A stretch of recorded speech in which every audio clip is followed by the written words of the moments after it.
Hi guys and welcome back. This is FPL Goa and today we're going to be talking about ones to watch, differentials and captain picks. So without wasting any time, let's dive straight into our ones to watch. My one to watch pick for this game week is Kevin De Bruyne, the finalist of Champions League play this game week. That is Manchester City versus Chelsea. It will be a very interesting fixture. All the fans will be on the edge of the seats. Me being a La Liga fan will surely watch this fixture. It will be really nail biting. I'm sure about that. So will be the Champions League fixture. It's a great achievement for the Premier League. In 3 years, 2 finals where 2 Premier League teams have been the part of. Manchester City have been dominating the Premier League lately, and this season they have been really dominant.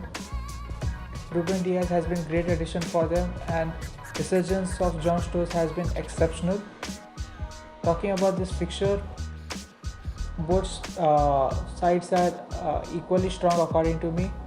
Thomas Tuchel Chelsea looks really aggressive and good at defending. We have criticized and seen how poor was Rudiger. I think he himself will be proud of looking at the performance he put across in the midweek in the semi-final. I back Kevin De Bruyne because of the record what he has against Chelsea. He's very consistent and a big game player. He is a primary set piece taker for them, which increases the amount of points FPL managers can get on him, as he might get points for assists too. My ones to watch for game week 35 is Dominic Calvert-Lewin. Everton play West Ham United and Aston Villa away from home in game week 35. Calvert-Lewin in the last 4 games has 10 shots on target, scored 2 goals and created 1 big chance. Everton have a good run of fixtures from now till the end of the season. He looks to be a threat to West Ham and Aston Villa's defense. He is just priced at 7.5 million. My ones to watch for this game week is this double game week is Wilfried Zaha. I think Wilfried Zaha is a really out there pick. There have been rumors that he could be nursing an injury and he's not completely fit for the double game week. But I think those rumors won't have too much in them, because he did have a slight injury before the last game he played, that is before the game against City, but he did carry on during the game. And Roy Hodgson has said that he will be assessed, but I think it looks good and that he will start the double game week.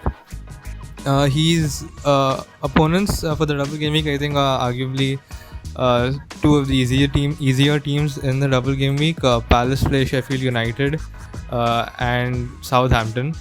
Coming to Sheffield United, as we know, already relegated, and we should be looking to get in players who will be playing against Sheffield, because they really don't have anything to play for besides pride. And if you look at the defensive stats for Sheffield over the past 4 game weeks, Sheffield United have been bottom 3 for goals conceded, bottom 3 for shots conceded on target, and bottom 3 for various other defensive liabilities that you shouldn't be in the bottom 3 for. That's why I think Zaha could be really out there, sort of wants to watch. He hasn't been in the greatest of forms over the past few game weeks, but he is Palace's main attacking threat after all, and he does get a chance or two during the game to have a shot on target and maybe get an assist or goal. If you see Zaha's attacking returns, 10 of his 14 attacking returns have come against teams who were in the bottom 6 at the time Palace played them. So that means basically whoever was the 10 of the returns which Zaha has got in FPL have come against the teams in the bottom 6 when they played Palace. And the only game that he blanked was against Sheffield United at home. But even then he has missed a lot through injury. And I think Zaha could be a really good option against Sheffield. And coming to Southampton also, Southampton aren't in the greatest of forms right now, and their defensive stats are also pretty poor. Like Sheffield United, they are in the bottom 3 for goals conceded. They are bottom for expected goals conceded, bottom 3 for shots conceded on target, and the bottom for big chances conceded. So They are one of the worst sides defensively in the league right now. They have a pretty terrible form. They aren't getting a lot of points. They aren't winning a lot of games. They aren't scoring a lot of goals. So yeah, I think it could be a good day for Palace versus Southampton, as well as versus Sheffield, and yeah, could be a good day for FPL managers also if you want Zaha. My differential pick for this game week is Gareth Bale. He's just owned by 3.6% of FPL owners, and Tottenham face Leeds away this game week. Gareth Bale did score a hat-trick last game week, and it was pretty unexpected, but he has been performing really well. He scored 9 goals and has had 2 assists in the time he's been at Tottenham, and he's been a great addition to the team. And after Kane and Son, he does have the most goals and assists. And I know he has a single game week this game week, but if he can score a hat trick, and if you could get more points than a person with a double game week, why would you not choose him? So I'm pretty sure that the way Leeds play, leaving huge gaps behind, he would be a threat to them definitely. And in the form that he's in, I would surely place my money on him to get some good points this game week.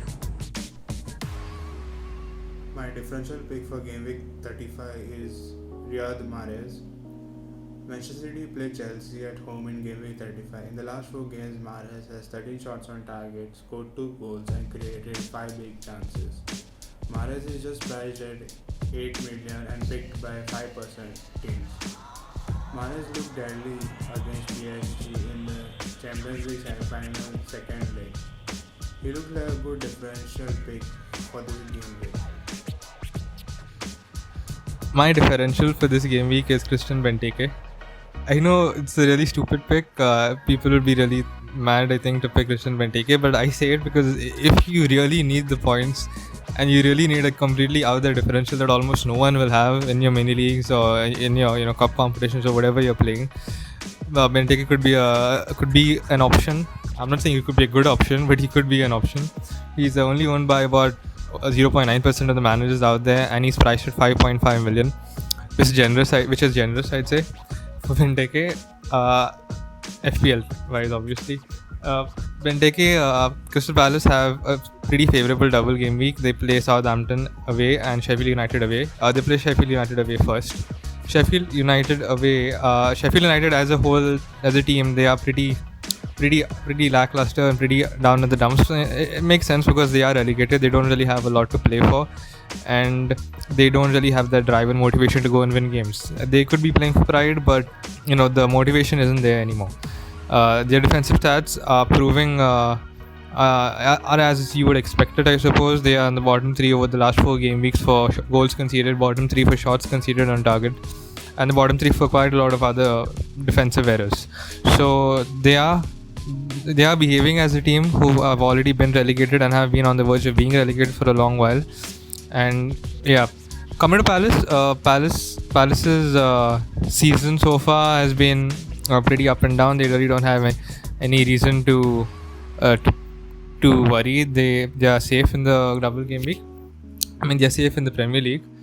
But see, Palace have nothing to play for. I suppose they are on the beach, and yeah, I think Benteke could have a really decent game against them.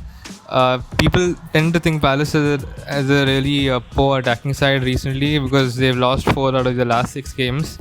But it's worth noting that they have played Spurs, City, Chelsea, Leicester and Everton in that time. So, they all have something to play for.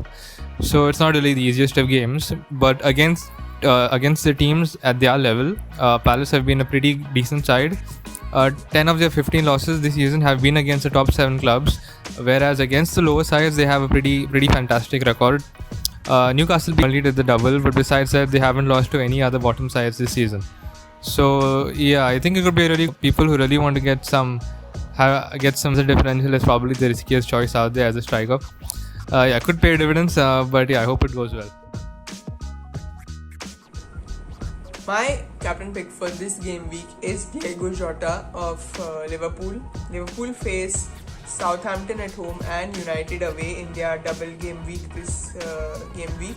And Jota has been in good form this season. Although he had some injuries which kept him out, but he's been pretty good even when he has come back from injury recently. He has 8 goals this season, and I'm expecting him to do very well this season looking at the fixtures they have. And he's not only a good pick for this game week but for the rest game weeks, because Liverpool have a good chance in good fixtures, and definitely Jurgen Klopp would want them to finish in the top 4, and they can because their fixtures are pretty good. And coming to Southampton, who they host at home, they have just got 3 wins in their last 21 games, which is something that I didn't see, but I came across while making this video, and I'm sure they are not in a good form. And even United, I feel that United have a triple game week, and they have 5 matches left, and also the Europa League, so they are playing a double game week every week, and it's very difficult to manage a team when you have so many matches going on. So looking at that, I feel that Liverpool will win against United, although they might field their best team, but still they'll be tired legs, I'm sure. And Liverpool, as they don't have anything else to play for this season other than the top 4, I feel they'll go out and win against United too. So these 2 fixtures they'll win, and Jota will be a very important man for them, I feel, this game week. So he's going to be a good captain pick, I feel. My captain pick for game week 35 is Edison Cavani. I think it's pretty obvious now, since Manchester United have 3 fixtures this game week. Talking about Manchester United fixtures, they face Aston Villa, Leicester City and Liverpool. Pretty tough fixtures, I must say. But looking at the depth, United should get through all the 3 matches. A minimum of 2 wins and a draw, I think, will be a good week for them. Talking about Edison Cavani, he's been in great form, especially Manchester United squad too. I think they have found the proper rhythm.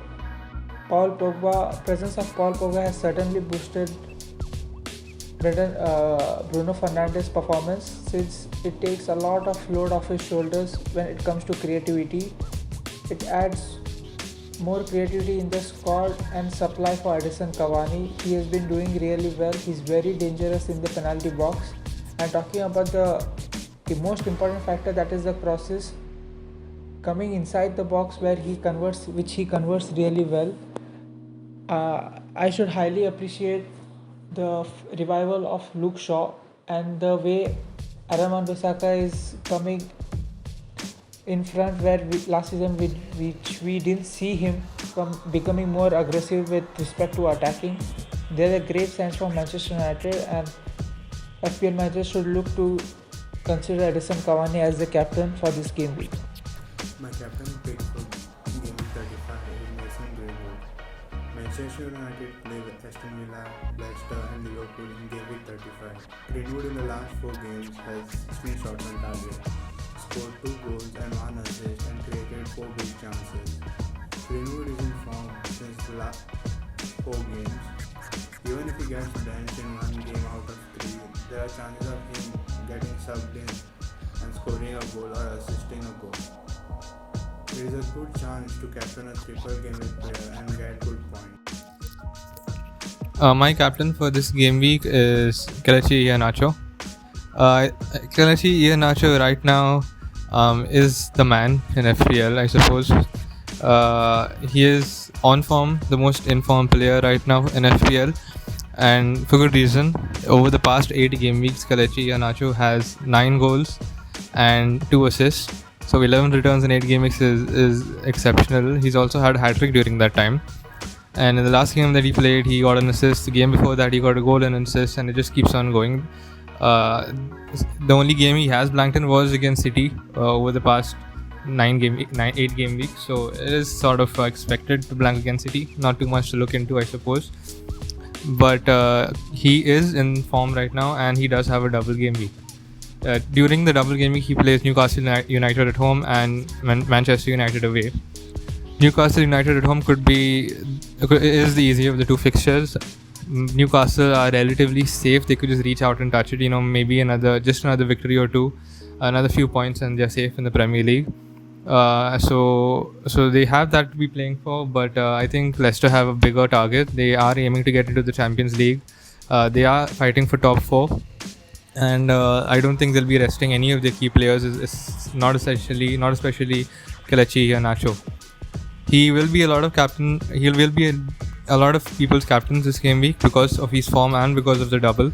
And Newcastle United at home, the first game week that they have, their defensive stats are pretty bad. Over the last 4 game weeks, they have been in the bottom 4 for expected goals, bottom 3 for expected goals conceded and shots conceded on target. So they are conceding a lot of shots, about 5.75 shots on target over the last 4 per game, and about 2 shots per game over the last 4 game weeks. If you look at Leicester's attacking potential is really good. Leicester's attacking stats are really good, I suppose, over the last 4 game weeks per 90. They are in the top 3 for expected goals scored. They are in the top 3 for shots on target as well. So they are averaging about 6.5 shots, 6.25 shots rather on target every game for the past 4 game weeks. And they scored about 2 goals per game in the past 4 game weeks as well. So we do see that they are pretty decent in attack, and Kelechi Iheanacho is at the forefront of their attack.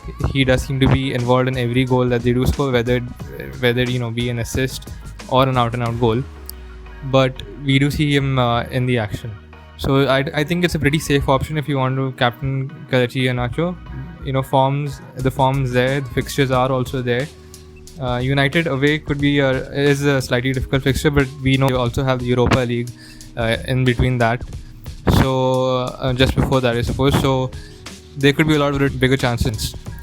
So yeah, I think Iheanacho could be a really decent option this game week. A lot of people will be captaining him, and I think he could haul. So there you go.